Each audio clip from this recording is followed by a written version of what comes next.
Picture this, flames licking up the walls of a mansion worth more than most people will earn in a lifetime. Sirens screaming. Smoke billowing into the New York night sky. And in the middle of that inferno, a 10-year-old girl with ash-streaked cheeks dragging an unconscious woman across burning floors while a baby wails against her chest. Now ask yourself, would you run into fire for someone you've never met? Would you risk everything when you have nothing to lose? Most of us like to think we would. Most of us are wrong. But here's what'll keep you watching. That little girl saw something in those flames. Something the firefighters missed. Something the police overlooked. Something that would eventually rip apart one of New York's wealthiest families from the inside out. And the truth? The truth she revealed didn't just save a life. It shattered a man's entire world. If you believe that real heroes don't wear capes, they wear hoodies and hunger and courage nobody sees coming, hit that subscribe button right now and let us know where you are watching from in the comments section. Because this story will challenge everything you think you know about heroism, betrayal, and the voices we choose to ignore. Now let me take you back to that night. The night everything burned. Sky didn't belong on the Upper West Side. Nobody from her neighborhood did, not really. The buildings there didn't just touch the sky, they owned it. Doormen in pressed uniforms. Windows so clean they reflected clouds like mirrors. Streets so quiet you could hear money changing hands behind closed doors. But Sky was there anyway, the way she was most nights. Waiting. Her mother worked the late shift at the Morrison Hotel, 14-hour days on her feet in a kitchen that never cooled down, chopping vegetables and hauling pots for people who'd never learn her name. The shift was supposed to end at 9. It rarely did. So Sky waited outside the service entrance, tucked into the shadows between dumpsters, doing homework by streetlight when she remembered to bring it. Tonight, she'd forgotten the homework. Brought the hunger instead. Her stomach had been growling for 2 hours. The cold pressed against her thin jacket like a hand trying to push her down. And boredom, the kind that makes your legs move without permission, made her wander farther than usual. That's when she saw the sky turning orange. At first, she thought it was some rich person thing. You know the type, rooftop parties with lights and music, people who paid more for one night of fun than her mother earned in a month. She'd seen it before. Spectacle. Excess. The kind of celebration that made the air smell expensive. But then the sirens started. Not one. Not two. A whole symphony of them, racing through streets that usually only whispered with luxury car engines and the soft clicks of designer heels. And then she heard it. Thin. Desperate. Cutting through the chaos like a knife. A baby crying. Sky's feet moved before her brain caught up. She'd always been like that, reactive, not reflective. Her mother called it reckless. Her teachers called it impulsive. Sky didn't call it anything. She just moved. The mansion was already half swallowed by flames when she got close enough to feel the heat. The Sutton estate, she'd walked past it dozens of times, always wondering what it was like inside. Marble floors, probably. Crystal chandeliers. Rooms bigger than her entire apartment. Now she'd never have to wonder. Now she could see it dying. People were shouting. Firefighters were suiting up, moving with the kind of controlled urgency that meant things were bad. Police were setting up barriers. Neighbors in silk pajamas and shock stood on the sidewalk with phones out, recording. Nobody was moving fast enough. That cry. That baby's cry. It came from the second floor. Behind glass already spiderwebbed with cracks from the heat. Behind smoke that rolled and churned like storm clouds trapped indoors. Sky didn't think. Didn't plan. Didn't wait for permission. She ran. Kid! Stop! Somebody grab her. Get back here. Voices chased her, but bodies didn't. They were too slow. Too careful. Too busy following protocols that babies don't have time for. The front door hung half open, damaged by heat and the first responding crew. Sky slipped through before anyone could stop her. Inside, the world became a different animal. The air didn't just smell like smoke, it tasted like it. Bitter. Thick. It coated her tongue and crawled down her throat like something alive. Heat rolled off the walls in waves, pushing against her face, making her skin feel like it was shrinking. But what struck her most was the silence. No alarms. No sprinklers. No automated system screaming warnings. Just the crackling of flames eating wood and fabric and memories. Just the low roar of fire finding oxygen and feasting. Sky pulled her hoodie up over her nose and mouth. Stayed low the way she'd seen in a school assembly once. Moved fast because hesitation meant death. The staircase was to her left. Marble steps, just like she'd imagined. Now streaked with soot and glowing with embers that had fallen from above. She climbed. The baby's cries grew louder. More frantic. The kind of sound that reaches into your chest and squeezes. Second floor. Hallway stretching in both directions. Smoke hung lower here, pressing down from the ceiling like a suffocating blanket. She followed the sound. Left. Then right. Then straight. The nursery door hung half open, warped by heat. Sky shoved it wider. Flames hadn't fully claimed the room yet, but they were coming. They licked at the doorframe. Crawled across the ceiling. Reached toward the white crib in the corner like fingers stretching for a prize. And inside that crib, a baby, no bigger than a bundle of blankets, kicked and screamed with everything her tiny lungs could manage. Sky didn't hesitate. She crossed the room in 4 steps, scooped the infant up, wrapped her inside her hoodie against her chest. The baby's cries muffled against fabric but didn't stop. Good. Crying meant breathing. Breathing meant alive. That's when she saw the woman. Blonde hair. Expensive silk pajamas now stained with soot. Lying near the window with her eyes closed and her body completely still. Not moving. Not coughing. Not clawing at the floor trying to reach her child. Just, there. Sky's brain caught on that detail like a nail snagging fabric. Adults trapped in fires didn't look like that. They thrashed. They fought. They crawled toward windows or doors or anything that promised air. This woman looked like she was sleeping. But there wasn't time to think about it. The flames were spreading. The smoke was getting thicker. The baby in Sky's arms needed out now. Sky grabbed the woman's wrist. Tried to pull. Dead weight. Limp as a rag doll. She adjusted her grip on the baby, wedged her small body against the woman's shoulder, and dragged. It wasn't graceful. It wasn't easy. Every inch felt like pulling a boulder uphill. But Sky had been carrying heavy things her whole life, laundry for her mother, groceries up 4 flights of stairs, the weight of being invisible. This was just one more burden. Halfway down the hall, she heard boots pounding up the stairs.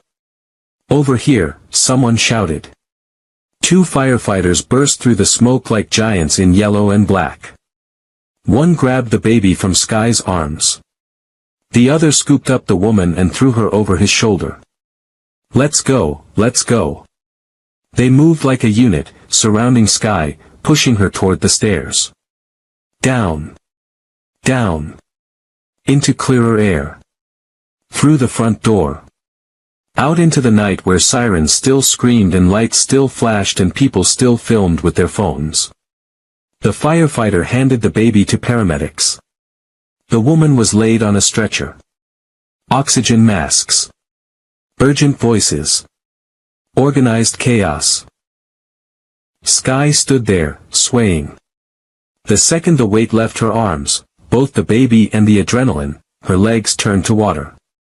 She saw the marble steps of the mansion entrance rushing up to meet her. Then everything went black.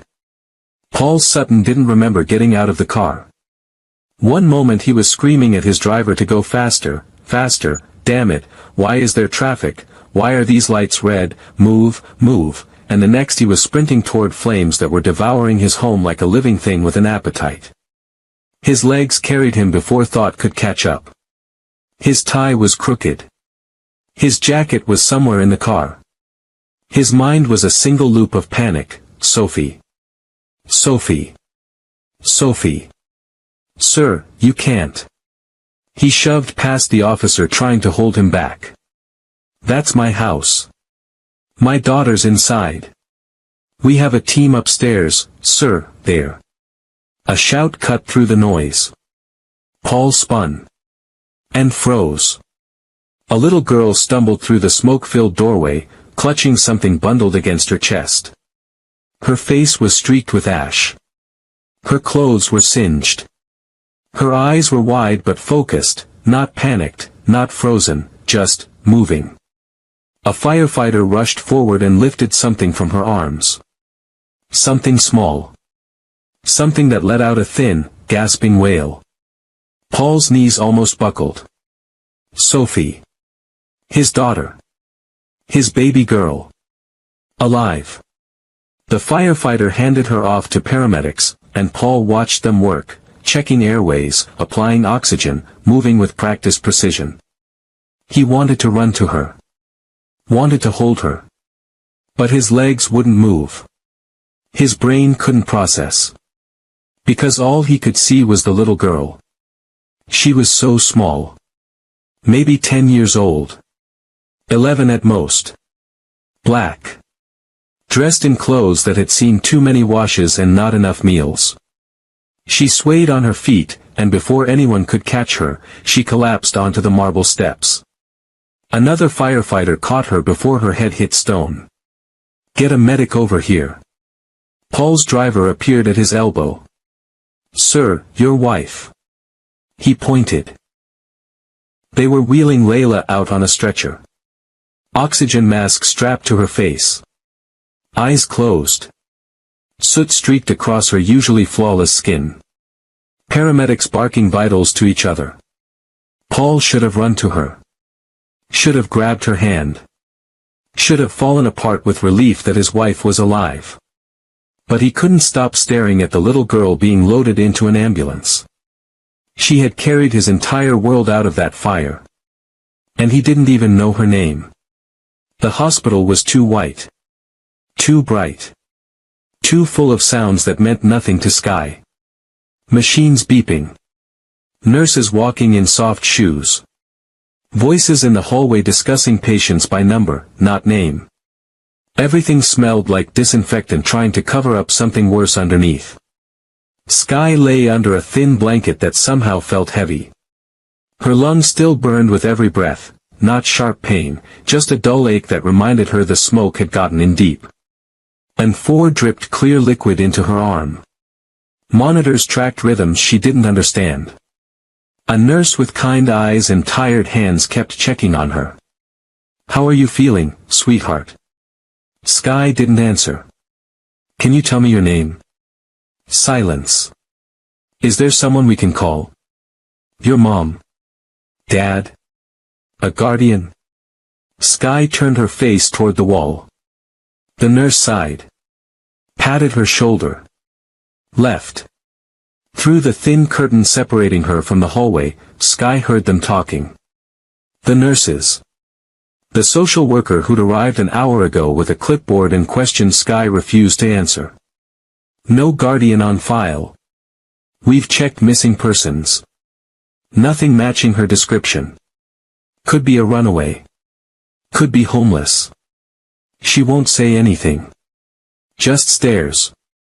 Child services will have to get involved if we can't locate family. Sky knew what that meant. She'd heard stories from kids at school. Foster homes. Group homes.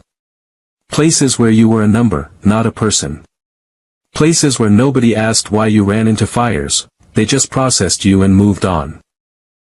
She stared at the 4-pole and wondered if her mother was still at work. Still chopping vegetables. still unaware that her daughter had nearly died saving someone else's child. The curtain slid open. A man stepped in. He was tall. Expensive suit, even though it was rumpled now.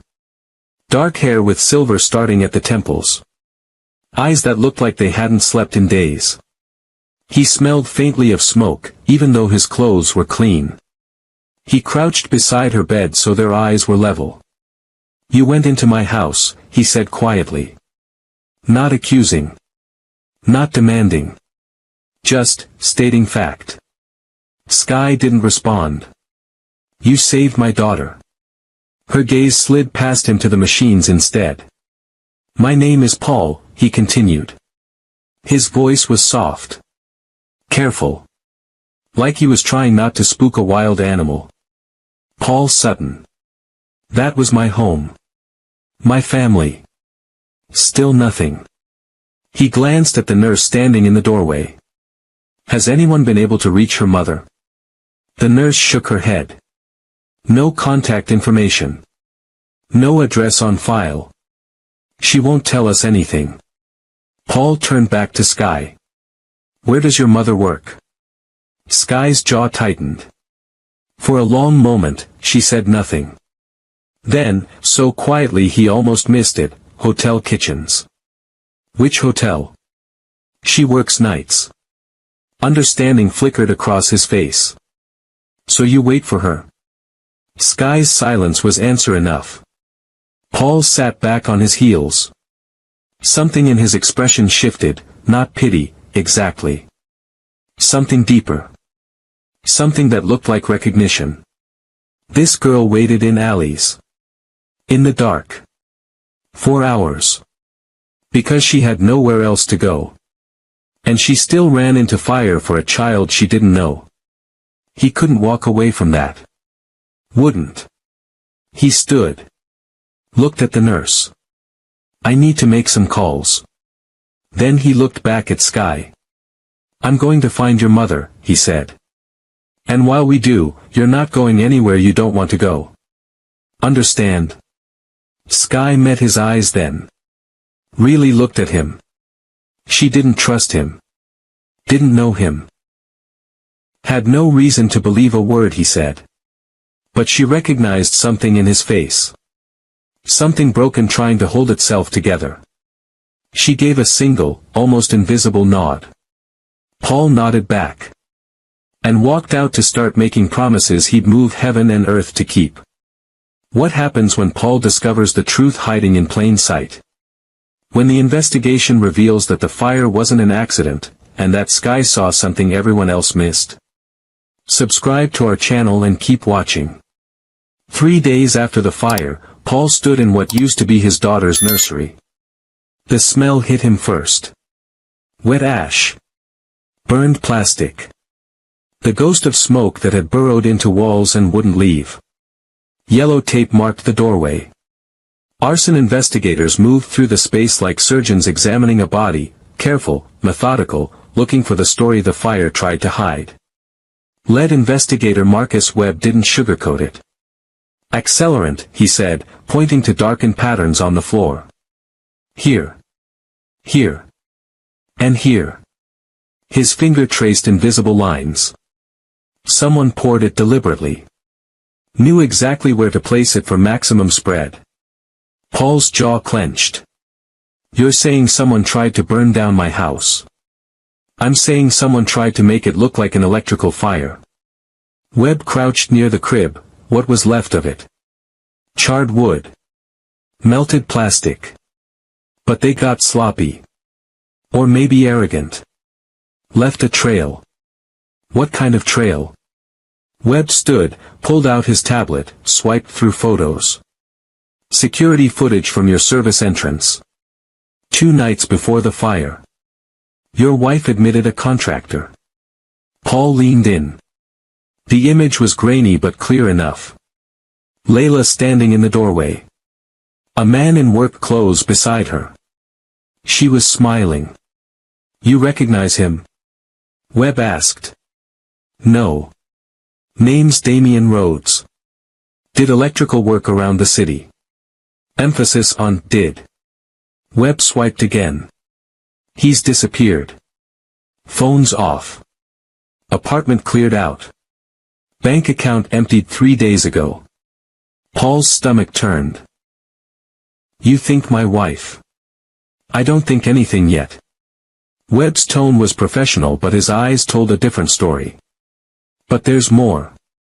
Phone records show your wife made 17 calls to an unlisted number in the week leading up to the fire. All of them short. Under 2 minutes. Like she was checking in. The room tilted slightly. Paul steadied himself against the doorframe. The morning of the fire, Webb continued, she made 3 withdrawals from different ATMs. 15,000 total. Cash. No paper trail after that. Paul couldn't breathe right. The air in this burned room felt thicker than it should. Where is she now? Webb asked. Recovering. At our temporary penthouse. Paul's voice sounded hollow even to himself. Doctor said she inhaled a lot of smoke. Needs rest. Webb nodded slowly. Too slowly. And what does she remember? Nothing. The word came out bitter. She says she went to check on Sophie. Smelled something strange. Then blank. Woke up in the hospital. Convenient. Excuse me. Webb met his eyes. Mr. Sutton, in 20 years doing this job, I've learned something about fire. It reveals truth. Burns away the lies. And right now? He gestured at the charred nursery. This fire is screaming at us. Question is, are you ready to listen? Paul wanted to defend her. Wanted to say there had to be an explanation. Wanted to believe that the woman he'd married, the mother of his child, couldn't possibly. But then he remembered the little girl's words in the hospital. She wasn't coughing. Such a small detail. Such a devastating observation. Keep digging, Paul said quietly. I want to know everything. Webb nodded. One more thing. He pulled up another image. We found something in the debris. A timer. Cheap hardware store model. The kind people use for lamps when they're on vacation. So someone set this fire to start at a specific time. Someone who knew your schedule. Knew you'd be at that benefit dinner until 11. Knew the baby would be asleep. Knew exactly when to. Paul held up his hand. Couldn't hear more. Not yet. Not standing in this room where his daughter had nearly died. He walked out without another word. But the images followed him. The patterns. The timeline. The woman he thought he knew dissolving into something he didn't recognize. Paul returned to the hospital that evening. Not to see Layla, though she'd called 3 times asking when he was coming to bring her home. Not to check on Sophie, the private nurses he'd hired were handling that. He came to see Skye.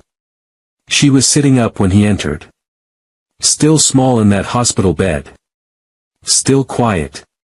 But her eyes tracked him with an awareness that felt too old for her age.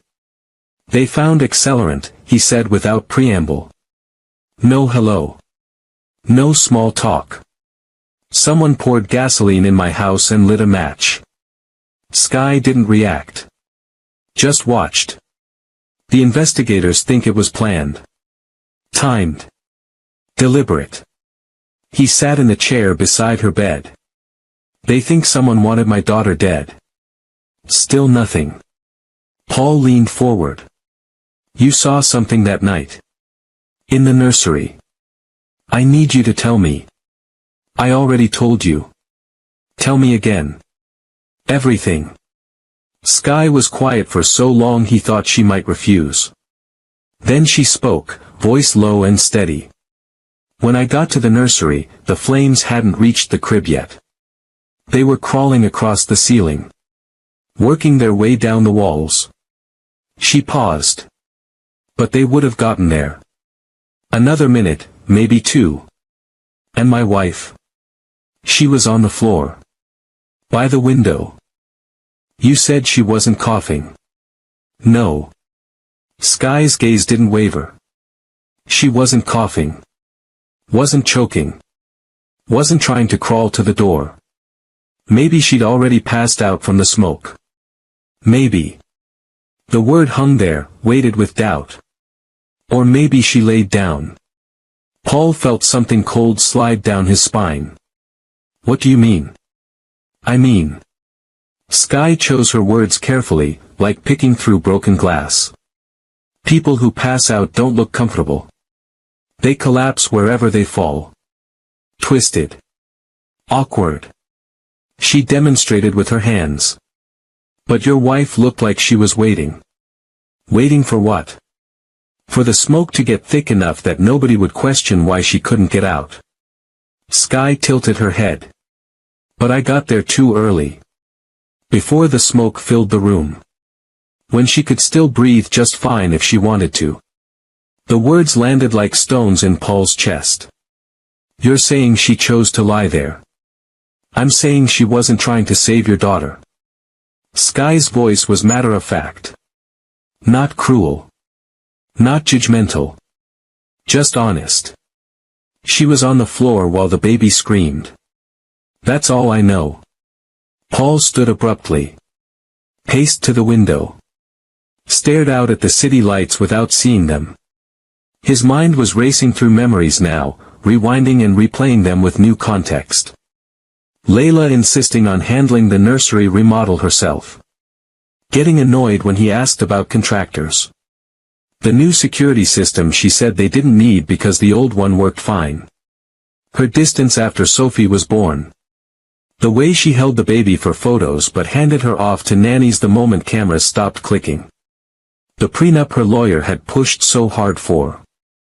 Specifically the clause about inheritance if something happened to the child. Oh God. She was never trapped, was she? His voice cracked. She set the fire and laid down in it. Waiting for it to look bad enough that no one would question her story. I don't know what she did before I got there, Sky said carefully. I only know what I saw. Paul turned. Why are you telling me this? Because nobody else will believe me. She said it simply.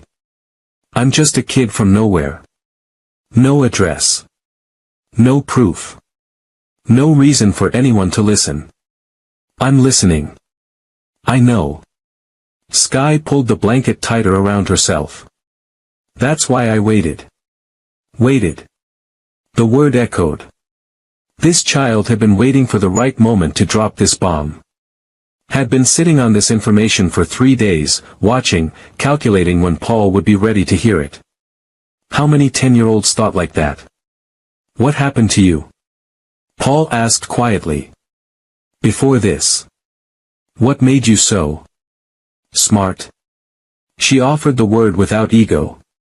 Or scared? Both. Sky looked away then. The first time she'd broken eye contact since he entered. There was another fire, she said. When I was 7. Different house. Different city. Same smell. Paul waited. My grandmother's place. Old building. Bad wiring, they said. Her voice went flat, emotionless. I was staying the night. She was teaching me to make her special pancakes. We were gonna have them for breakfast. The past tense hung heavy. I woke up to smoke. Got out through my bedroom window. Fire escape. Sky's hands gripped the blanket tighter. I tried to go back for her. Firefighters stopped me. Said it was too dangerous. I'm sorry. Don't be. She looked at him again. They were right. The smoke would have killed me too. But later, when the investigators came, they kept asking questions. Weird questions. About money. About inheritance. About who visited the week before. Understanding dawned. They thought it wasn't an accident. My grandmother had life insurance. Not much, but enough. My uncle was behind on rent. He'd been asking her for money she didn't have. Sky's jaw set. They found him 3 states over. Cash in his pockets. Receipts from a hardware store. Same kind of timer they found in your nursery. Paul sank back into the chair. This girl hadn't just saved his daughter. She'd recognized the pattern. Seen the signs. Understood from experience what investigators would take weeks to prove. The woman in the hallway, Paul said slowly. Earlier, you mentioned seeing someone with gloves. Before you found my wife. Sky nodded. Walking fast but not running. Like she knew where to go. Knew where the fire would be. Did you see her face? No. But I saw her hair. Sky paused. Blonde. Long. Like your wife's. The room went very quiet. You think Layla walked out, then went back in to lie on the floor. I think someone who really wanted to save that baby would have been holding her when I got there. Sky's eyes were steady. Ancient. Not sleeping on the floor while she screamed. Paul didn't go home that night. He went to his private investigator instead. Marcus Rourke had worked for the Sutton family for 8 years. Discreet. Thorough. Expensive. He'd vetted business partners, tracked down corporate spies, and once found a missing yacht in Monaco when police had given up. If anyone could confirm Paul's worst fears, it was Rourke. The office was in a nondescript building in Midtown. No sign. No nameplate. Just a buzzer and a camera. The kind of place that didn't exist unless you knew where to look. Rourke met him at the door. Ex-military. Scarred hands. Eyes that missed nothing. You look terrible, Rourke said by way of greeting. I need you to dig into my wife. Rourke didn't even blink. Just stepped aside to let Paul enter. I already started. The office was exactly what you'd expect, computers, filing cabinets, a wall of screens showing security feeds from God knows where. Rourke handed him a thick folder. When the fire hit the news, I figured you'd call. He gestured to a chair. Sit. This is going to take a while. Paul sat. Opened the folder. Bank statements. Phone records. Credit card receipts. Security footage time-stamped and annotated. Email printouts. Social media screenshots. A full portrait of his wife's life for the past 6 months. A life he apparently knew nothing about. She's been careful, Rourke said, leaning against his desk. But not careful enough. The contractor, Damian Rhodes, he's in the wind. But before he disappeared, he made regular deposits. Small amounts. Nothing that would flag the IRS. Came from a shell account traced back to a trust your wife controls. How much? 60,000 over 3 months. Paul's hands tightened on the folder.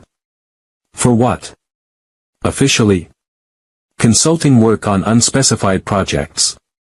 Rourke pulled up a screen. Unofficially. I talked to 3 contractors who worked with Rhodes.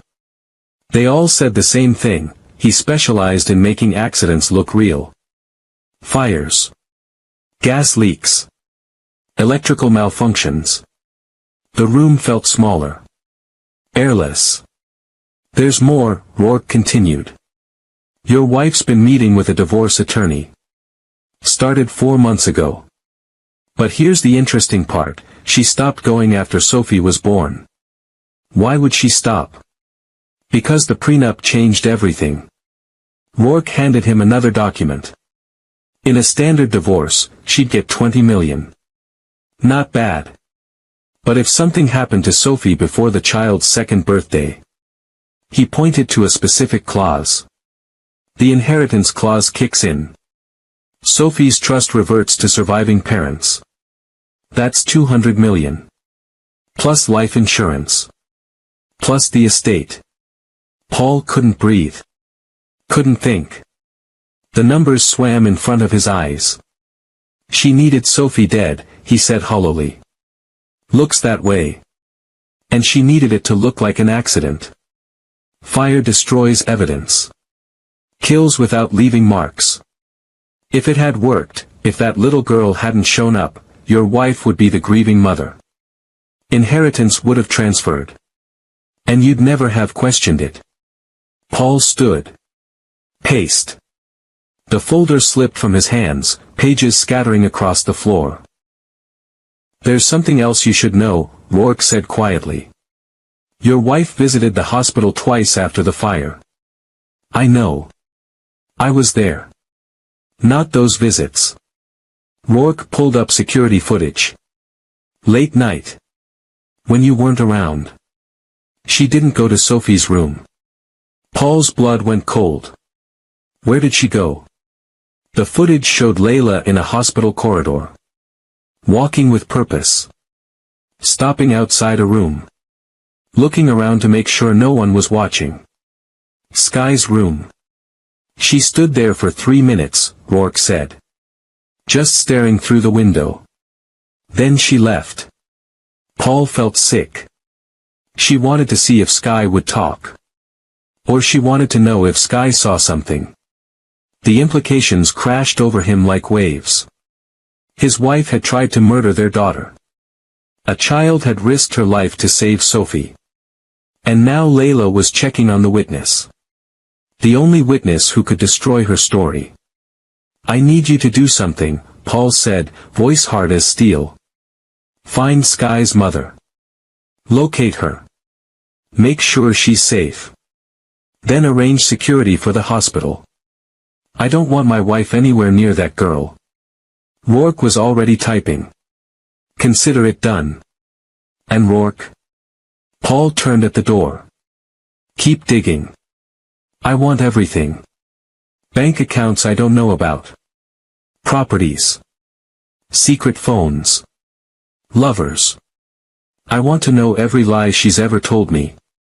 How far back should I go? Paul thought about the woman he'd married 3 years ago. The whirlwind romance. The perfect wedding. The life that looked so good from the outside. The beginning, he said. I want to know who I really married. That night, while Paul was uncovering betrayal, Sky lay awake in her hospital bed. She didn't sleep much anymore. Hadn't since she was 7. Fire taught you things. Like how quickly everything you love can turn to ash. Like how adults lie to protect themselves. Like how the truth is a weapon most people are too afraid to use. She thought about her grandmother's pancakes. The ones she never got to eat. Her uncle had showed up the night before the fire, smiling, bearing gifts. He'd hugged her grandmother. Called her Ma in that warm way that made you think he cared. Sky had been young, but not stupid. She'd seen the desperate edge in his eyes. Heard him asking for money through thin walls. Heard her grandmother say no, gently but firmly. Heard him leave angry. The next morning, smoke. Nobody believed a 7-year-old who said she'd seen her uncle with a red gas can. Nobody took seriously a child who insisted she'd heard him on the phone talking about fixing everything. Nobody listened when she said her grandmother never had problems with wiring before. They patted her head. Said trauma made you imagine things. Told her she was confused. Then the investigators found evidence. Then her uncle confessed. Then suddenly everyone believed. But by then, her grandmother was already gone. Sky learned something important from that: people only listen when the truth can't be ignored anymore. Until then, you were just a kid making noise. So she'd learned to wait. To watch. To hold the truth like a blade and only show it when it would cut deepest. Paul Sutton was starting to hurt now. Starting to see cracks in his perfect life. But he wasn't ready yet. Not fully. He still wanted to believe his wife had some explanation. Some excuse. Men like him always did. They needed the truth to hit them like a hammer. Undeniable. Brutal. Complete. Sky would make sure it did. Because Sophie deserved better than a mother who tried to kill her. Because Paul deserved to know the woman sleeping beside him was a monster. And because Sky knew what it felt like to trust the wrong person and pay for it in smoke and ash and nightmares that never ended. She wasn't saving Paul. She was making sure the truth couldn't be buried this time. 2 more days passed. Paul visited Sky every evening. Brought her food from restaurants she'd never heard of. Books she didn't ask for. Clothes that actually fit. She accepted it all without comment. He talked more than she did. Told her about the investigation. About the evidence piling up. About the phone records and the money and the contractor who'd disappeared. She listened. And when he asked questions, why do you think she did it, or how did you know to look for these signs? She gave him just enough. Never the full story. Never everything. Just enough to keep him digging. On the 5th night, he showed up after midnight. The hospital was quiet. Visiting hours long over. But money opened doors that rules kept closed. He looked different this time. Not just tired. Hollowed out. Like something inside him had been scooped away and nothing had filled the space. Sky sat up without being asked. I went through her phone, Paul said without preamble. His voice was raw. Rourke cracked the password. We found deleted messages. Texts she thought were gone. He handed Sky his phone. Screenshots. Messages between Layla and someone named D. How much to make it clean? Electrical fire. Nursery. Has to look natural. When does he leave for the benefit? And you're sure it won't hurt? Good. She's just a baby. She shouldn't suffer. Sky's stomach turned. She handed the phone back. She asked if the smoke would hurt, Paul whispered. If Sophie would suffer. And when he promised it would be quick and painless, she said good. His hands were shaking. She planned to murder our daughter but wanted to make sure it wouldn't hurt. Like that makes it better. Like that makes her less of a... He stopped. Couldn't finish. Sky spoke into the silence.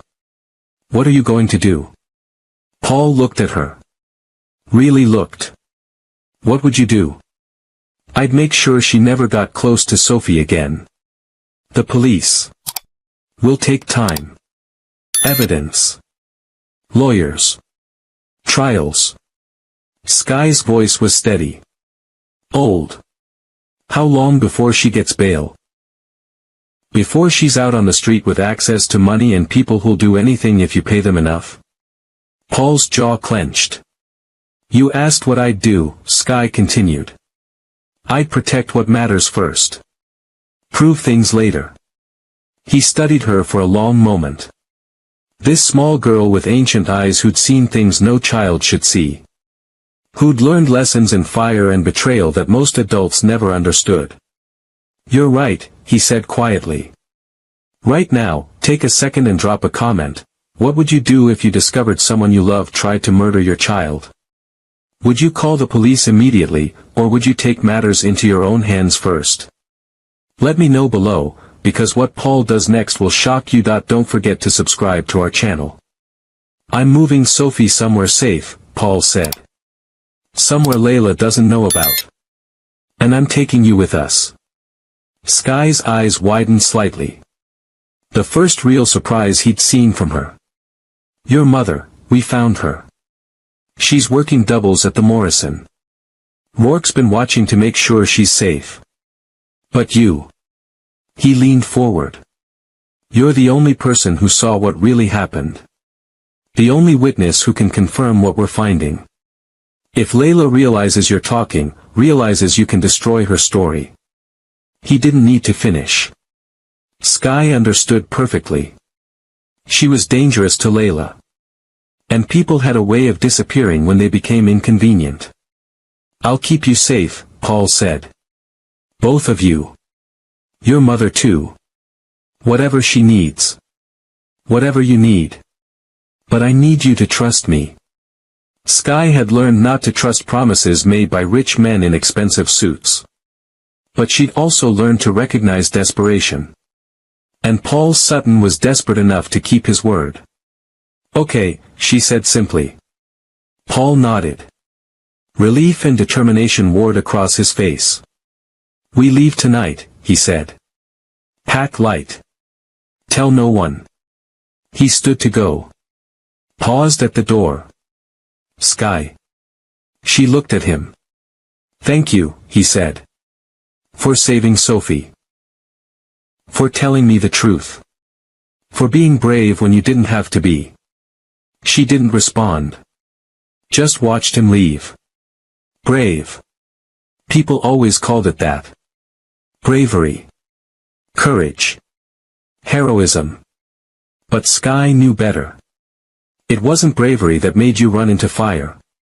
It was knowing exactly what it felt like to burn. And refusing to let someone else feel it too. The evidence is mounting. The truth is undeniable. But Layla doesn't know she's been exposed yet, and Paul's about to make a move that will change everything. They moved at 2 a.m. No announcements. No goodbyes. Just 3 black SUVs idling in the hospital loading dock where delivery trucks came and went without questions. Paul carried Sophie himself. She was asleep, bundled in blankets that cost more than most people's rent. A private nurse, vetted by Rourke, paid enough to guarantee silence, sat beside him in the middle vehicle. Sky rode in the lead SUV with 2 of Rourke's people. Ex-military types who didn't make small talk. They disconnected her an hour earlier. Signed discharge papers that listed a fake guardian name.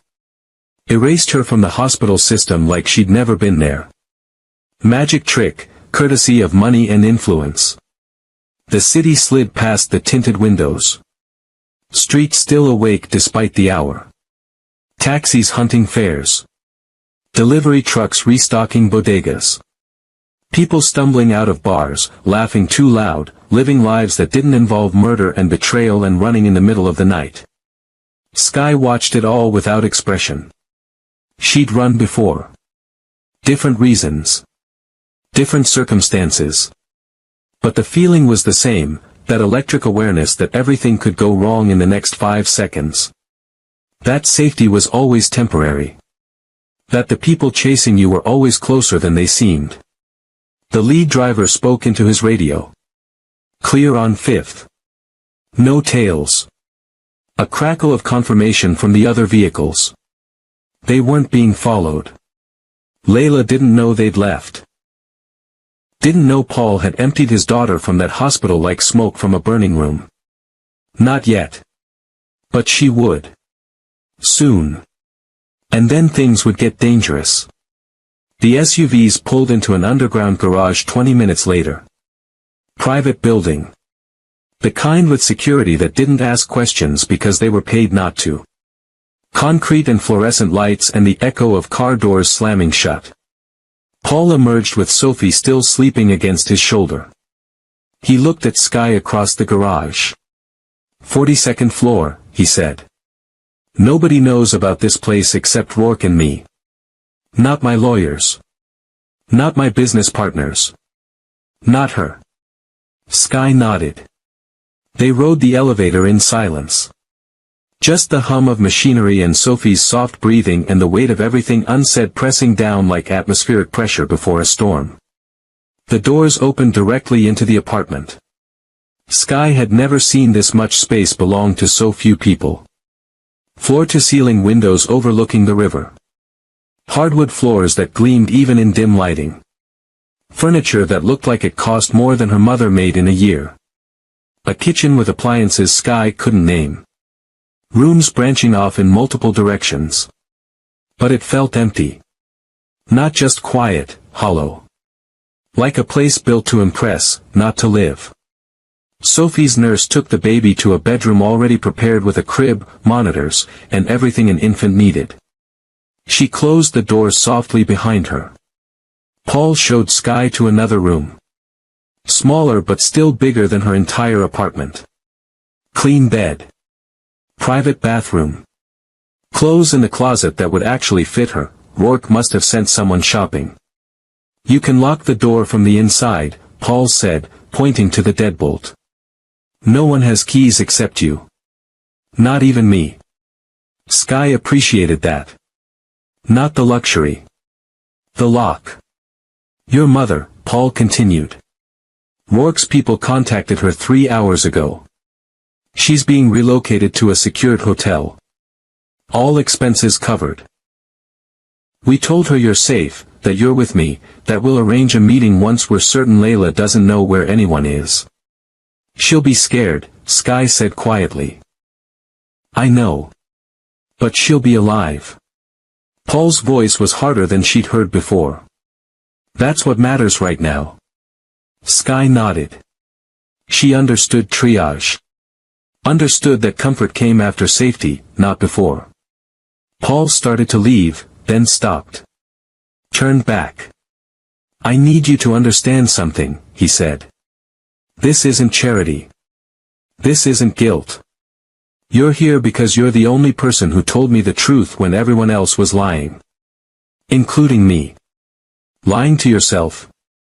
About everything. He rubbed his face. Exhaustion carved into every line. About who I married. About what my life really was. About whether love and loyalty meant anything or if it was all just performance. Sky recognized that look. That specific flavor of disillusionment. She'd worn it herself at 7 years old when investigators finally believed her about her uncle. Get some sleep, she said, echoing words adults had once told her. You'll need it for what comes next. Paul almost smiled.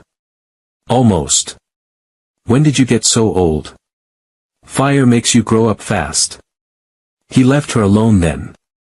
Closed the door. She heard his footsteps retreating down the hall. Sky locked the deadbolt.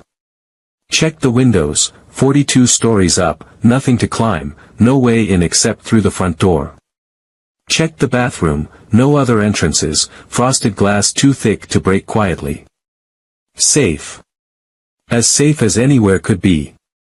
She sat on the bed. Bounced once. Too soft. She'd probably sleep on the floor later. Beds this comfortable made her nervous. Made her feel like she'd missed something important while she was too relaxed. But right now, she was too wired to sleep anyway. She thought about her mother. Probably panicking. Probably demanding answers from men in suits who were very polite and very firm and very good at not answering questions directly. Mom would understand eventually. She was smart like that. Practical.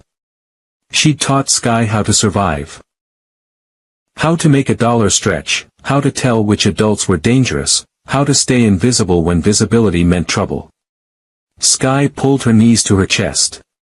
Wrapped her arms around them. For the first time in days, she let herself feel it. The exhaustion. The fear.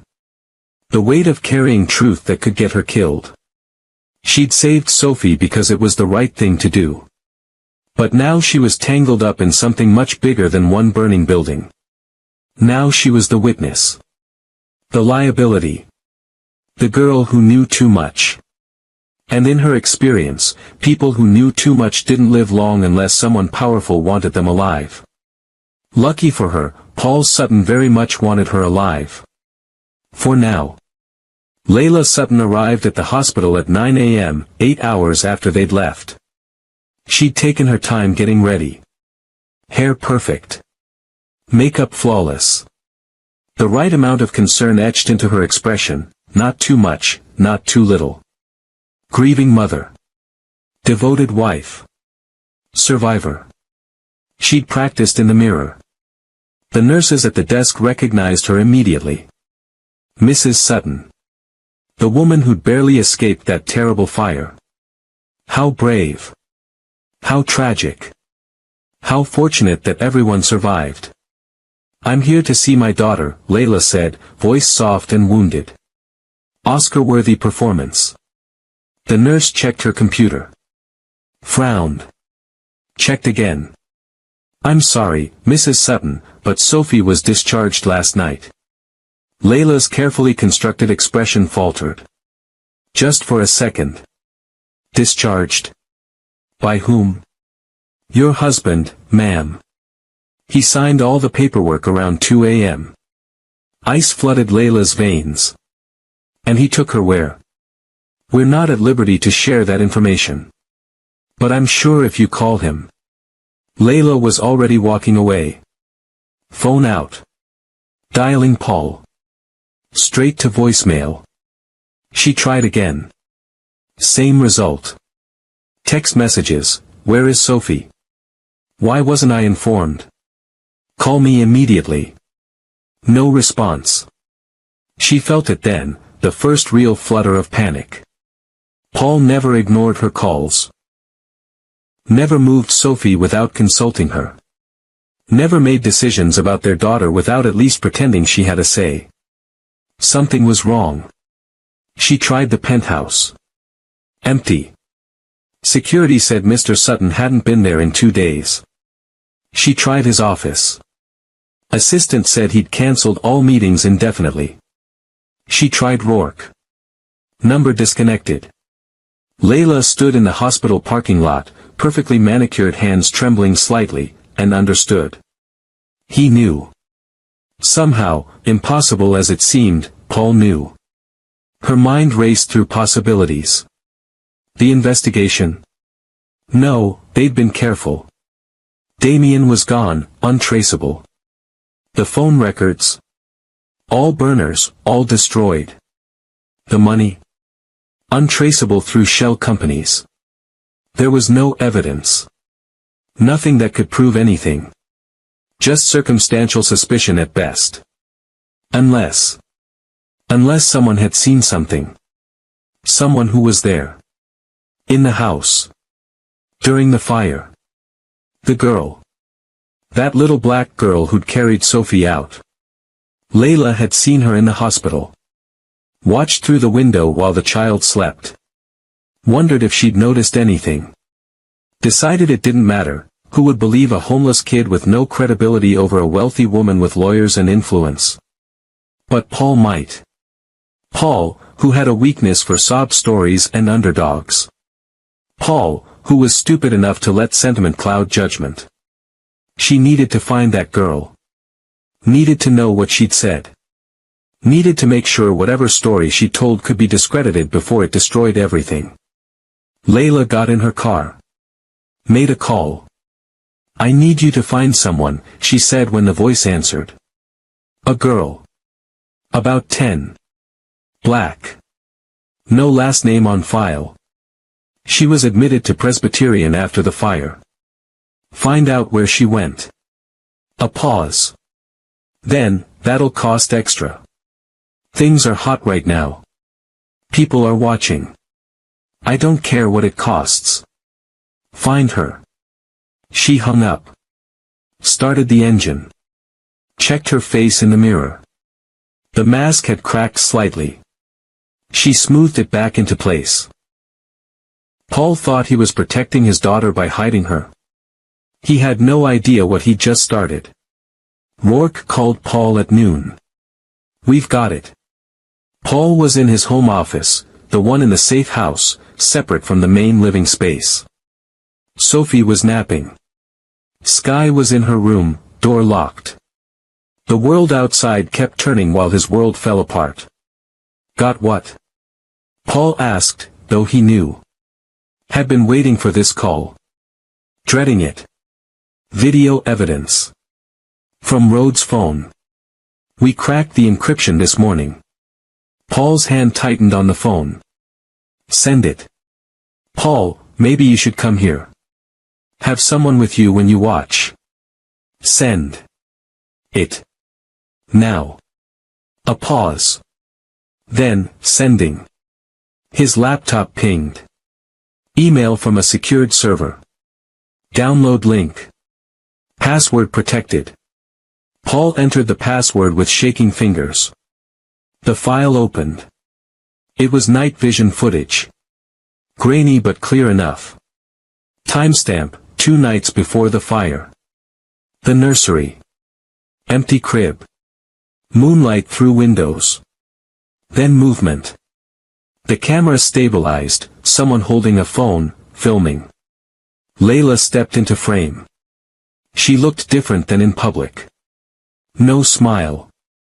No warmth. Just cold efficiency. She pointed to the dresser. Timer goes there, she said. Voice calm. Clinical. Set it for 11:15. Paul will be at the benefit until at least midnight. I'll put Sophie down at 7:30. She'll be asleep when it starts. The camera shifted. Damian Rhodes spoke from behind it. And the accelerant? 3 points. Here, here, and here. She indicated spots on the floor. Make sure it reaches the crib fast but looks like it spread naturally from an electrical source. Paul's vision blurred. He paused the video. Couldn't breathe. Couldn't think. This was real. This was his wife. Planning. Executing. Murdering their daughter with the same tone someone might use to plan a dinner party. He forced himself to press play. What about smoke? Rhodes asked. The vents will carry it. She'll suffocate before the flames reach her. Layla said it so casually. So easily. I read that smoke inhalation is relatively painless. She won't suffer long. Paul made a sound. Something between a sob and a retch. And your story? Rhodes pressed. I'll say I went to check on her. Smelled smoke. Tried to reach her but couldn't breathe. Collapsed. Simple. Tragic. Believable. Layla smiled then. Actually smiled. The grief-stricken mother who tried to save her baby. They'll eat it up. And if someone suspects? Suspects what? Rich houses burn down. Electrical fires happen. Babies die in tragic accidents. She shrugged. People will sympathize. I'll inherit. And 6 months from now, I'll divorce Paul and live very comfortably on Sophie's trust fund. Rhodes laughed. Actually laughed. You're cold, lady. I'm practical. Layla checked her watch. Are we done? I have a charity luncheon in an hour. The video ended. Paul sat in silence. The kind of silence that exists after explosions. When your ears are ringing and your brain hasn't caught up to what just happened. His wife. The woman he'd married. The mother of his child. Had planned to murder their daughter. For money. With the emotional investment of planning a vacation. She won't suffer long. As if that made it acceptable. As if quick death was a kindness. He didn't realize he was crying until the tears hit his keyboard. Didn't realize he was making sounds until Sky appeared in the doorway. She didn't ask what was wrong. Didn't come closer. Just stood there, small and solid and somehow ancient, watching him shatter. You saw it, she said. Statement, not question. Paul nodded. Couldn't speak. Did she say why? Money. The word tasted like poison. The inheritance. Sophie's trust. $200 million. Sky's expression didn't change. Like she'd expected exactly that. Like she'd seen this script before. My uncle got $100,000 from my grandmother's life insurance, she said quietly. He killed her for $100,000. Your wife was going to kill Sophie for $200 million. She tilted her head. At least she valued her higher. The casual cruelty of that observation, the mathematical comparison of murder prices, should have shocked him. Instead, it cut through his grief like cold water. Sobering. Clarifying. What do I do? Paul asked. Not because she was a child. Because she was the only person in his life who'd seen clearly when he'd been blind. Pause right here and tell me in the comments, if you had video evidence of your spouse trying to murder your child, would you go to the police immediately, or would you confront them first? Would you want answers, or just justice? Drop your thoughts below, because what Paul does next will blow your mind. And while you're there, hit that subscribe button because part 4 is going to reveal the final confrontation and the life lesson that changes everything. Sky was quiet for a long moment. Then, you call the police. You give them the video. You let the lawyers and the courts handle it. That's it. That's it. She met his eyes. You don't confront her. You don't give her a chance to run or explain or manipulate. You just turn her in. Let the evidence speak. She'll get bail. She'll have access to money. She could disappear. Maybe. Probably. Sky's voice was steady. But you'll have Sophie. You'll have the truth. And eventually, she'll answer for what she did. Even if it takes time. Paul stared at this child who somehow understood justice better than he did. When my uncle confessed, Sky continued, I wanted to hurt him. Wanted him to feel what my grandmother felt. Wanted him to burn the way she burned. Her hands clenched. But my mother told me something I didn't understand then. She said, revenge is just pain looking for somewhere to land.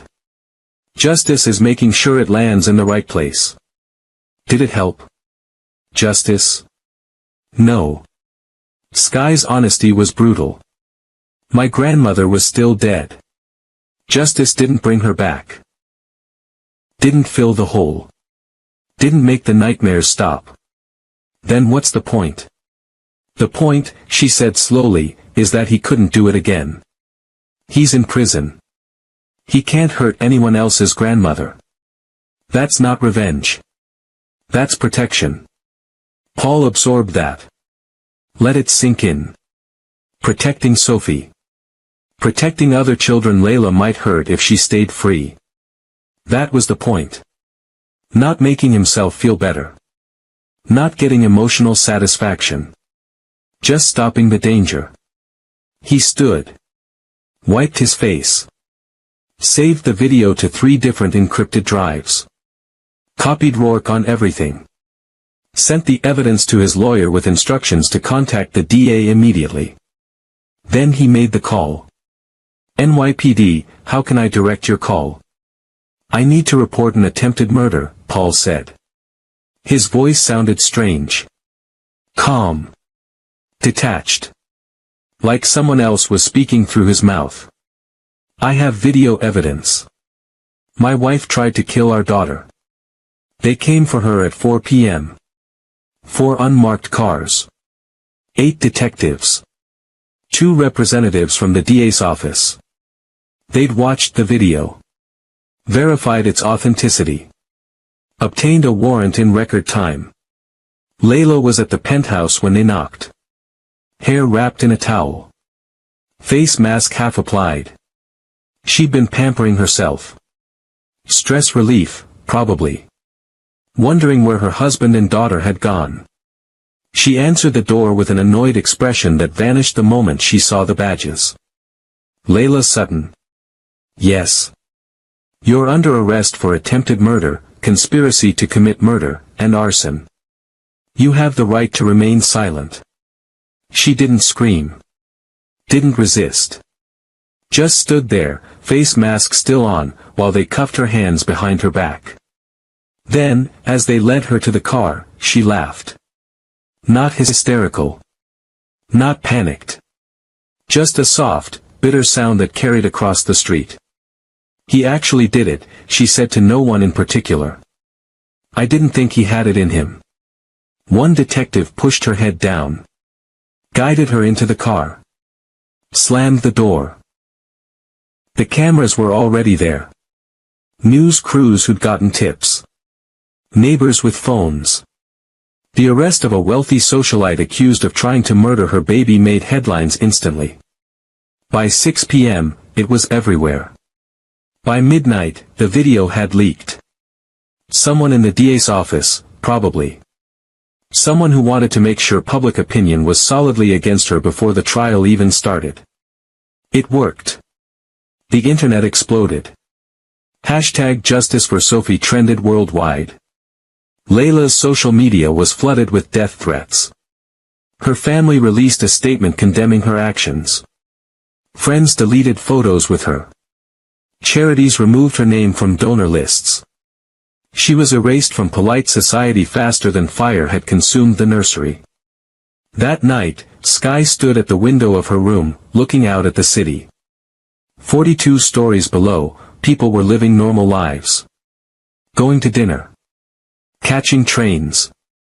Kissing goodnight. Oblivious to fires and murder and little girls who carried truth like weapons. Behind her, the door was locked. Sophie was sleeping. Paul was in his office, probably staring at walls and trying to understand how he'd been so blind. Sky's reflection in the glass looked back at her. Small. Thin. Unremarkable. Nobody would look at her and see someone important. Someone powerful. Someone who'd brought down a monster. That was the trick, wasn't it?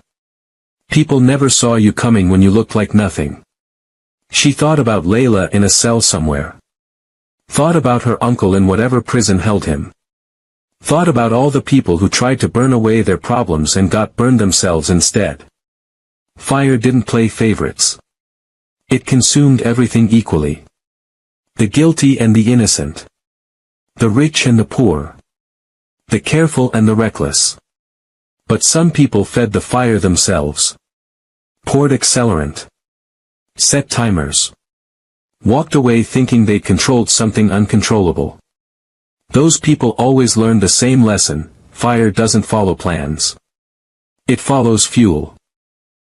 And truth was the most flammable thing in the world. Sky pressed her palm against the cold glass. She'd saved Sophie. She'd told Paul the truth. She'd helped put a murderer in prison. But she hadn't done it for gratitude. Hadn't done it for reward. She'd done it because she knew what it felt like to burn. And she'd be damned if she let someone else's fire consume an innocent life when she could run in and pull them out. Even if it meant risking everything. Especially then. Behind her, a soft knock on the door. Sky. Paul's voice. Quiet. Respectful of the lock she'd used. I just wanted to say goodnight. And, thank you. Again. She didn't answer. Didn't need to. She heard his footsteps retreat. Heard doors closing. Heard the safe house settling into sleep. Tomorrow, there would be questions. Lawyers. Probably media trying to find her. Court dates and testimony and the long, slow grind of justice that never moved fast enough. But tonight? Tonight, Sophie was safe. Layla was in custody. The truth had landed exactly where it needed to. That was enough. Sky turned away from the window. Unlocked her door. Checked the hallway. Walked quietly to Sophie's room and cracked the door open. The baby slept peacefully. Unaware of how close she'd come to death. Unaware of the aunt who'd risked everything to save her. Unaware that her mother had tried to kill her for money. Someday, someone would tell her. Someday, she'd understand. But for now, she just breathed. In and out. Safe and alive. Sky closed the door softly. Went back to her room. Locked it again. Lay down on the floor, the bed was still too soft, too unsettling, and closed her eyes. For the first time in years, she slept without dreaming of fire. The arrest is just the beginning. The trial will expose everything. But the real question isn't whether Layla will pay, it's what happens to the family she tried to destroy. To Paul. To Sophie. To Sky. 6 months later. The courtroom was packed. Every seat filled. Press lined the walls. Sketch artists worked furiously. Camera crews waited outside for the verdict that would dominate headlines for weeks. People vs. Layla Sutton. Attempted murder. Conspiracy. Arson with intent to kill. The trial had lasted 3 weeks. 3 weeks of evidence so damning, so comprehensive, that even Layla's expensive lawyers couldn't spin it. The video. The phone records. The money transfers. Damian Rhodes, found in Mexico and extradited, testifying in exchange for a reduced sentence. And Sky. She sat in the witness box on day 12, small hands folded in her lap, and told the jury exactly what she'd seen that night. No emotion. No embellishment. Just facts delivered in a voice that somehow carried more weight than any adult's. She was lying on the floor, Sky said. Not moving. Not coughing. Not trying to reach the baby. And in your experience, the prosecutor asked gently, having witnessed another fire when you were younger, how do people typically react when trapped? They panic. They crawl. They fight for air. Sky met Layla's eyes across the courtroom. She wasn't fighting. She was waiting. Layla's lawyer objected. The judge overruled. The jury leaned forward. That testimony, combined with everything else, sealed it. Now, 6 months after the fire, Paul sat in the gallery with Sophie on his lap. The baby had grown. More hair. More awareness. She babbled softly, playing with his tie, oblivious to the fact that her mother was about to be sentenced for trying to kill her. Beside Paul sat Sky. Hair braided neatly. Wearing a dress that actually fit, one of dozens Paul had bought her. She looked healthier. Less gaunt. But her eyes still held that ancient quality. That weight of seeing too much too young. And beside Sky sat her mother. Maria Santos. 43 years old. Hands roughened by decades of kitchen work. Eyes that had cried an ocean when she'd finally been reunited with her daughter after a week of not knowing where she was or if she was safe. Paul had kept his promise. Found her. Protected her. Set her up in an apartment 3 blocks from the safe house. Paid off her debts. Got her a better job with better hours. Made sure she never had to work doubles again unless she chose to. Not charity. Gratitude. Because Maria had raised a daughter brave enough to run into fire for a stranger's child. The judge entered. Everyone stood. The ritual of justice playing out in wood-paneled rooms with fluorescent lights and the weight of law pressed into every corner. Has the jury reached a verdict? We have, Your Honor. Paul's heart hammered. Beside him, Sky sat perfectly still. Maria gripped her daughter's hand. On the count of attempted murder in the first degree, how do you find? Guilty. The courtroom erupted. Gasps. Whispers. Someone sobbed. Paul closed his eyes and felt something inside his chest, something that had been clenched tight for 6 months, finally release. On the count of conspiracy to commit murder, how do you find? Guilty. On the count of arson with intent to kill, how do you find? Guilty. 3 words. 3 verdicts. The end of one nightmare and the beginning of another, because now came sentencing, appeals, the slow machinery of justice that would keep Layla in their lives for years even as she rotted in prison. But for now. For this moment. Justice had landed in the right place. The judge banged her gavel. Sentencing will be set for 3 weeks from today. The defendant will remain in custody without bail. This court is adjourned. Paul stood. Sophie in his arms. Turned to Sky. It's over, he said. She shook her head slightly. No. It's just starting. And she was right. Because verdicts didn't erase trauma. Didn't undo damage. Didn't magically fix broken families or heal wounds burned into memory. They just stopped the bleeding. Long enough for real healing to maybe, possibly begin. 3 weeks later, they returned. Layla stood before the judge.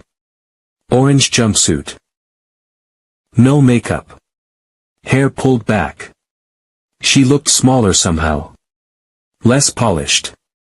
The veneer of wealth and beauty stripped away by incarceration. The judge read the sentence without sympathy. For the crime of attempted murder of a minor, I hereby sentence you to 25 years to life. For conspiracy to commit murder, an additional 15 years, to be served consecutively. For arson with intent to kill, 10 years, also consecutive. 50 years total. Minimum. Before parole would even be considered. Layla would be 78 years old before she breathed free air again. If she lived that long. Sophie would be 51. A grown woman. Probably with children of her own. Living a full life her mother had tried to steal before it began. The judge continued. I want to be clear, Ms. Sutton. Your crime was not one of passion or desperation. It was calculated. Premeditated. You planned to murder your infant daughter for financial gain. You showed no remorse during trial. No acceptance of responsibility. No acknowledgement of the suffering you attempted to inflict. Layla's lawyer started to object. The judge cut him off. I'm not finished. There are mothers in this world who would die to protect their children. Who sacrifice everything to give their babies a chance at life. And then there's you. You don't deserve the title of mother. You don't deserve to breathe the same air as that child. The courtroom was silent. Even the press stopped scribbling. The only reason Sophie Sutton is alive today is because a 10-year-old girl, a child with nothing, who owed you nothing, ran into fire to save her. That child showed more courage and maternal instinct in 5 minutes than you showed in an entire year of motherhood. The judge looked at Sky in the gallery. Nodded once. A small gesture of respect from one woman to another, despite the decades between them. Take her away. Guards moved forward. Layla turned. For just a moment, her eyes found Paul's across the courtroom. He expected her to look angry. Defeated. Remorseful. Instead, she smiled. Small. Cold. The kind of smile that said, I almost won. You'll always know that. I almost got away with it. Then she was gone. Led through a door that locked behind her with a sound that echoed like a gunshot. Paul exhaled. Realized he'd been holding his breath. It was over. Really over this time. Sophie squealed. Reached for Sky. The girl, his daughter now, legally, the adoption finalized 2 weeks ago, took the baby and bounced her gently. Shoo. It's okay. We're safe now. We. Not you. Not she. We. A family formed in fire and forged in truth. 6 more months passed. Paul sold the penthouse. Too many memories of Layla. Too much performance and pretense. He kept the safe house and bought a brownstone in Brooklyn. 4 bedrooms. Backyard. The kind of place where children could actually grow up instead of just being displayed. Sky got her own room. Real furniture this time. Books lining shelves. A desk for homework. A bed she eventually learned to sleep in instead of on the floor, though some nights, when the dreams came back, she still preferred the ground. Maria got the room next door. Paul had offered her the option to live separately, but she'd refused. My daughter almost died saving yours, she'd said. Our families are tied now. We stay together. So they did. An unlikely household. A billionaire. A kitchen worker.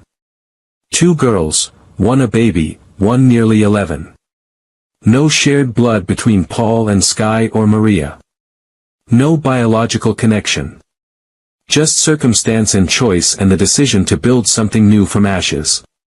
Maria cooked dinners that filled the house with smells Sky had grown up with. Paul learned to change diapers without help. Sky taught Sophie peekaboo and watched her take first steps and became the protective older sister she'd never planned to be. It wasn't perfect. Paul still had nightmares about the video. About Layla's voice saying she won't suffer long like that made it acceptable. Maria still worked, not because she had to, but because sitting still made her anxious. Sky still flinched at sudden noises and checked locks compulsively and woke up some nights tasting smoke. But they were healing. Slowly. Imperfectly. Together. One evening, almost a year after the fire, Paul found Sky on the brownstone's back steps. She was drawing in a notebook, something she'd started doing in therapy. Visual processing, the doctor called it. Working through trauma with images instead of words. "Can I sit?" he asked. She nodded. He sat beside her. Watched her sketch. It was the mansion. Burning. But in the foreground, a small figure running toward it instead of away. "You draw that a lot," Paul observed. "It's the moment everything changed." "For me too." They sat in comfortable silence. Sky added shading to the flames. "I never thanked your mother properly," Paul said. "For raising you to be the kind of person who runs toward danger instead of away from it. She didn't teach me that." Sky kept drawing. "Life did. Fire did. Loss did. Still. She gave you a foundation strong enough to stand on when everything else burned." Sky considered that. "Yeah. I guess she did." Another silence. Sophie's laugh drifted from inside where Maria was giving her a bath. "Do you ever regret it?" Paul asked. "Running into that house? Everything that happened after?" Sky set down her pencil. Looked at him directly. "Do you regret knowing the truth?" "Every day," he admitted. "And never." "Both at the same time?" "Yeah." She picked up the pencil again. "That's how I feel about the fire." 2 weeks later, Paul took Sky to visit her grandmother's grave. They'd never gone together before. It was 3 hours upstate. Small cemetery. Modest headstone. The kind of place that held ordinary people who'd lived extraordinary lives in quiet ways. Paul waited by the car while Sky walked to the grave. Gave her space. Privacy. She knelt. Traced her fingers over the engraved name. Maria Santos Sr., the grandmother who tried to teach her to make pancakes before smoke took her away. "I saved someone," Sky said quietly. "Like I couldn't save you. A baby. She's walking now. Starting to talk. She'll never remember that her mother tried to kill her, but she'll grow up safe because I was there." The wind moved through trees. Carried away words meant for the dead. "I think you'd like her. Sophie. She laughs a lot. Grabs everything. Paul says she's got your stubborn streak." A small smile. "He never met you, but he sees it anyway. Says certain things pass down through people who care, not just blood." Sky pulled a photo from her pocket. The family, all 4 of them, taken last week. Paul holding Sophie. Sky and Maria on either side. Smiling. Real smiles, not the kind you fake for cameras. She propped it against the headstone. "I'm okay now," she said. "Mostly. Some days are hard. But I've got people. A real bed.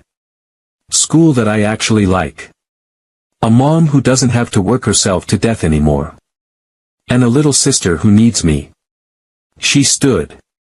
Brushed grass from her knees. "I miss you. I still smell smoke sometimes and think you're making breakfast. But I'm not just surviving anymore. I'm living. And I think that's what you'd want." Paul appeared beside her. Didn't ask what she'd said. Just stood there, a quiet presence that said, I'm here. You're not alone. They walked back to the car together. Thank you, Sky said as they drove away. For bringing me here. Thank you for trusting me enough to come. Paul. She watched the cemetery disappear in the side mirror. Yeah. You're a good dad. His hands tightened on the steering wheel. Eyes suddenly bright. To both of us, Sky added. Just so you know. He couldn't speak. Just nodded. Reached over and squeezed her hand once before putting both hands back on the wheel. Some things didn't need words. 3 years after the fire, Sky stood in front of her middle school class giving a presentation. What makes a hero was the assignment. Most kids talked about firefighters or soldiers or superheroes from movies. Sky talked about truth. People think heroes are the ones who aren't afraid, she said, looking at her notes. But that's not true. Everyone's afraid. Fire is scary. Danger is scary. Losing people you love is scary. She clicked to the next slide. A photo of the Sutton mansion burning. 3 years ago, I ran into this building. Not because I wasn't scared, I was terrified. But because there was a baby inside screaming and no one else was moving fast enough. The classroom was silent. They all knew this story. It had been national news. But hearing it directly from her was different. I didn't run in there to be a hero. I ran in because I knew what it felt like to lose someone in a fire and I couldn't let it happen again if I could stop it. That's not heroism. That's just refusing to let history repeat when you have the power to change it. Another slide. The courtroom sketch of Layla being sentenced. But the real heroism, the part that actually mattered, came after. When I had to tell the truth about what I saw, even though I was just a kid and nobody had to believe me. Even though it was scary to accuse a rich, powerful woman of trying to murder her own child. She paused. Met her teacher's eyes. Truth is scarier than fire sometimes. Because fire just destroys things. But truth destroys lies people have built their whole lives on. It makes people angry. Makes them call you a liar. Makes them threaten you. So why tell it? Someone asked from the back row. Because lies are like accelerant, Sky said. They spread. They consume. They destroy innocent people if nobody stops them. And sometimes you're the only one who can stop them. Not because you're special. Just because you were there. You saw. You know. She clicked to the final slide. A photo of her family. Paul. Maria. Sophie, now 3 years old, gap-toothed and grinning. And Sky herself, taller now, no longer the scared 10-year-old from the news footage. Heroes aren't people without fear. They're people who act despite fear. Who tell truth despite danger. Who run toward problems instead of away from them. Not because it's easy or safe or because they'll get rewarded. She looked around the classroom. But because it's right. And because if you have the power to save someone and you don't use it, that's when you stop being human and start being the problem. The class erupted in applause. Her teacher wiped her eyes. Sky gathered her notes and returned to her seat. After class, her best friend caught up to her in the hallway. That was intense. Yeah. Do you still have nightmares? About the fire? Sky considered. Sometimes. But less now. And when I do, Sophie's usually there. Alive. Growing up. And that makes it worth it. 5 years after the fire. Paul stood in Sophie's bedroom doorway, watching his daughter sleep. She was 5 now. Starting kindergarten soon. Full of questions and energy and a stubborn streak that reminded him of Sky. She didn't remember the fire. Didn't remember her mother. Had grown up calling Sky, Sissy, and Maria, Mimi, and Paul, Daddy, without any confusion about who belonged where. Someday, he'd have to tell her. About Layla. About what happened. About why the woman who gave birth to her wasn't in their lives. But not yet. Not tonight. Tonight, she was just a little girl dreaming little girl dreams in a house filled with people who would die to protect her. He closed her door softly. Walked down the hall. Past Sky's room, light still on, probably reading or drawing. Past Maria's room, TV murmuring in Spanish. Went to his own room. On his nightstand sat a photo from the hospital. The day after the fire. Him standing beside Sky's bed. Her looking small and scared and determined. The girl who'd saved everything that mattered. Who'd told truth when lies would have been easier. Who'd run into fire because she knew what it meant to burn. Before we close this story, I need you to do something. Hit that like button if this story moved you. Drop a comment telling me what lesson you're taking away from Sky's courage, because I read every single comment. Share this with someone who needs to hear that heroism isn't about being fearless, it's about being brave enough to act anyway. And subscribe, because every week I bring you stories like this. Stories about real people facing impossible choices and finding the courage to do what's right. Don't just be entertained, be inspired. Be changed. Be the person who runs toward the fire when everyone else runs away. Paul set the photo down. Turned off the light. In the darkness, he whispered words that had become his nightly ritual. Thank you, Sky. For everything. Down the hall, in her room, Sky heard him. She always did. The brownstone's walls were thin. She didn't respond. Didn't need to. Just turned the page of her book and kept reading. Because that's what survivors did. They kept going. Kept growing. Kept choosing life over fear and truth over comfort and courage over safety. One day at a time. One choice at a time. One fire at a time. The moral, life lessons that last. So what's the lesson here? What's the truth buried in smoke and lies and the courage of a child who had every reason to walk away? It's this. Heroes aren't born. They're made in moments when you decide that someone else's life matters more than your own fear. Sky wasn't special. Wasn't superhuman. Wasn't gifted with powers or privileges or preparation. She was just a girl who'd been burned before and refused to let someone else feel that pain if she could prevent it. That's lesson 1, heroism is a choice, not a character trait. Lesson 2, truth is a weapon, but only if you're brave enough to wield it. Sky could have stayed silent. Could have let adults figure it out. Could have avoided the danger of accusing a powerful woman with lawyers and money and influence. But she spoke anyway. Because silence protects the guilty and destroys the innocent. Lesson 3, family isn't defined by blood. It's defined by who shows up when everything's burning. Paul and Sky shared no DNA.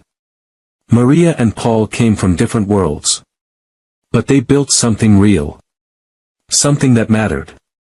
Something that saved each other in ways that went beyond that first fire. Lesson 4, justice is slow, but it's worth the wait. The system isn't perfect. Courts take time. Trials are exhausting. Bad people sometimes get away with terrible things. But Layla didn't. Because people kept pushing. Kept fighting. Kept demanding that truth matter more than money or status or carefully constructed lies. And finally, lesson 5, the most important one. Fire doesn't care who you are. It consumes everyone equally. But some people carry fire starters in their pockets, and some people carry water. Choose which one you want to be. Layla tried to burn her own daughter for money. For comfort. For a life she thought she deserved more than Sophie deserved to live. Sky ran into literal fire to save a stranger's child. For nothing. For no reward. For the simple reason that life mattered and she had the power to preserve it. One woman carried accelerant. One carried courage. One ended up in prison. One ended up with a family. Fire revealed who they really were. And that's the final truth. You don't know who you really are until everything's burning and you have to choose what you'll save. Will you run toward the flames or away from them? Will you speak truth or protect comfortable lies? Will you save the innocent or save yourself? Those choices, made in moments of fire and fear and impossible pressure, define who you are more than any title or bank account or carefully curated image ever could. Sky made her choice at 10 years old.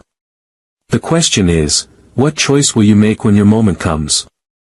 10 years after the fire, Sky Santos Sutton graduated high school valedictorian. Her speech was about second chances. About families built from ashes. About the courage to speak truth even when silence is safer. Sophie, now 13, sat in the front row between Paul and Maria, crying proud tears and cheering louder than anyone when Sky received her diploma. Layla Sutton remains in Bedford Hills Correctional Facility. Parole denied. Will be eligible again in 2045. Damian Rhodes is serving 20 years in a federal prison. Testified that in 20 years of criminal work, Layla was the coldest client he'd ever met. Paul Sutton remarried, a woman named Elena who works in pediatric medicine and treats Sophie and Sky like the precious gifts they are. They had another child. A son. Named him Marcus, after the investigator who helped expose the truth. Maria Santos opened a small restaurant in Brooklyn. Serves the food she cooked for her mother. For Sky. For the family that refused to let tragedy define them. It's always full. People say the food tastes like love and second chances. And Sky? She's studying fire science in college. Plans to become an arson investigator. Because she learned something important that night when she was 10 years old. Fire reveals truth. Someone needs to be there to read it. She's going to be that someone. For every child like Sophie. Every family like hers. Every truth that's waiting to be found in ash and smoke and the wreckage of lies. She's going to run toward the fire. Every single time. This is a story about fire and family and the courage to tell truth when everyone else is lying. It's about a little girl who saved a baby and a billionaire who learned that love isn't about blood, it's about who you choose to protect when everything's burning. It's about justice delayed but not denied. About mothers who kill and children who save and the impossible choices that define us. But mostly, it's about you. About the fire you'll face someday. The truth you'll have to tell. The choice you'll make when running away is easier than running in. Will you be Layla? Pouring accelerant. Lighting matches. Destroying innocence for personal gain. Or will you be Sky? Running toward flames. Speaking truth. Saving lives at the risk of your own. The fire's coming. It always does. The question is, who will you be when it arrives? I hope this story changed you. I hope it challenged you. I hope when your moment comes, and it will come, you remember a 10-year-old girl who ran into fire for a stranger's child and decided that truth matters more than safety. Now go. Be brave. Tell truth. Run toward the fire. The world needs more people like Sky. If this story impacted you, don't keep it to yourself. Share it. Like it. Comment what it meant to you. Subscribe for more stories that challenge, inspire, and remind you why courage matters. Because these stories, they're not just entertainment. They're mirrors. Showing you who you are. And who you could become. Thanks for watching. Stay brave. Stay true. And I'll see you in the next story.